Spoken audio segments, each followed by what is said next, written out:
सजिलो तरिकाले घरैमा भएको सामानले बेसनको लड्डुको रेसिपी सेयर गर्दैछु। आउँदो गणेश चतुर्थीमा यस्तो तरिकाले बेसनको लड्डु बनाएर हेर्नुहोस्। नमस्कार, हाम्रो रसोई च्यानलमा सबैजनालाई। यहाँ मैले एक बुट्टुको बेसन लिए र यहाँ ड्राई फ्रुट्स काटेर मसिनो गरी ड्राई फ्रुट्स काटेर रेडी गरिसकेको छु। अब यहाँ चिनीलाई चाहिँ पिसेर यसको पाउडर बनाएर रेडी गरिसकेको छु। अब एउटा कराई बसाएर कराई तातिसकेपछि घिउ लगाइदिम। जति बेसन लिनुहुन्छ त्यही हिसाबले घिउ लिनुहोस्। घिउ अलिक मजाले नै लिनुहोस् र यो बेसनलाई लगाइदिम। अब लो हिटमा घिउसित बेसनलाई मजाले भुटौं। तबसम्म भुटौं जबसम्म बेसन रातो रातो हुँदैन। नछोडिकिन चलाई मजाले बेसनलाई भुटौं, नत्र भने डल्ला बनिन्छन्। यस्तो तरिकाले मजाले बेसनलाई भुटौं। 5 बाट 6 मिनेटसम्म बेसनलाई भुटिसकेपछि रेडी हुन लाग्छ। अब लगाइदिम ड्राई फ्रुट्स र सबैलाई मिक्स गरेर फेरि एकचोटि मजाले भुटौं।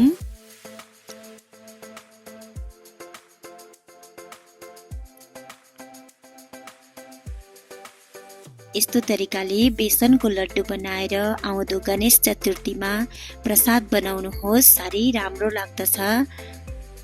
अब यो बेसनलाई निकालेर एकैछिन सेलाउन दिम। अलिअलि मनतातो बेसनमा चिनीको पाउडर लगाइदिम र सबैलाई मिक्स गरौँ। बेसनमा चिनीको पाउडर सबैतिर मजाले लाग्ने गरी मिक्स गरौँ। अब यो बेसनमा चिनी मजाले मिक्स भइसक्यो।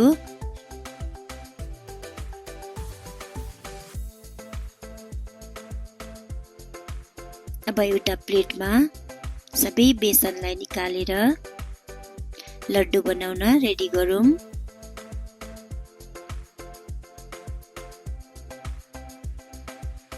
हाम्रो रसोई च्यानललाई लाइक, कमेन्ट, सेयर गर्नुहोला र सब्स्क्राइब गर्नुभएको छैन भने प्लिज सब्स्क्राइब गर्नुहोला र यस्तो तरिकाले बनाइ हेर्नुहोस् बेसनको लड्डु।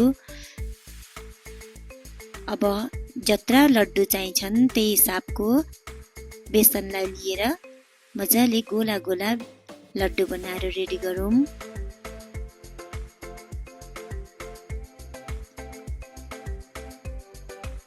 यो बेसनलाई धेरै सेलाउन नदिनुहोस्। हातमा लड्डु बनाउन सक्ने हिसाबको तातो राखेर लड्डु बनाउँदै जानुहोस्।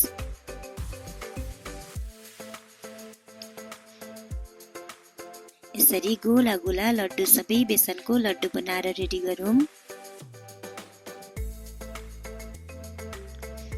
यहाँ हेर्नुहोस् कति सजिलो तरिकाले छिटो घरैमा बेसनको लड्डु बनिएर रेडी हुन्छ। अब यो बेसनको लड्डुमा यो चिनी जुन पाउडर बनाएर राखेको चिनी हो यसलाई अलिअलि सबैतिर लगाइदिम र यो लड्डुलाई एक एक गरी चिनीमा सबैतिर चिनी लाग्ने गरी यस्तो तरिकाले लड्डुलाई सबै चिनी लगाइदिम। यो चिनीको पाउडर लाउँदाखेरि बाहिरपट्टि घिउ निस्किँदैन र धेरै दिनसम्म पनि लड्डु राख्न सकिन्छ। सबै लड्डुलाई चिनीमा मजाले गोलो गोलो घुमाएर सबै लड्डुमा लगाइदिम। सबै लड्डु बनिएर रेडी भए।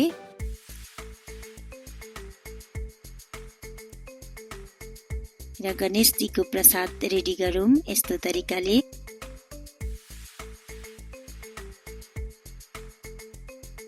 बनाउनुहोस् यो गणेश चतुर्थीमा बेसनको लड्डु र आउँदो रेसिपीमा भेट हुने आशा गर्दै धन्यवाद।